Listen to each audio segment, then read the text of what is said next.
Hi friends, ఇది Lenovo IdeaPad slim 3 i5 11th generation laptop అండి.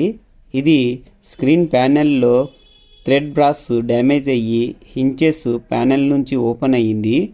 ల్యాప్టాప్ని ఓపెన్ చేసి స్క్రీన్ ప్యానెల్ని రిమూవ్ చేసి ప్లాస్టిక్ ఫైబర్ పౌడర్తో డ్యామేజ్ అయిన థ్రెడ్ బ్రాస్ని ఫిక్స్ చేసి రిమూవ్ అయిన హించెస్ని స్క్రీన్ ప్యానెల్కి ఫిక్స్ చేసి ల్యాప్టాప్ని చెక్ చేస్తే ఫస్ట్ ఎలా ఉందో అలా పర్ఫెక్ట్గా ఫిక్స్ అయ్యింది.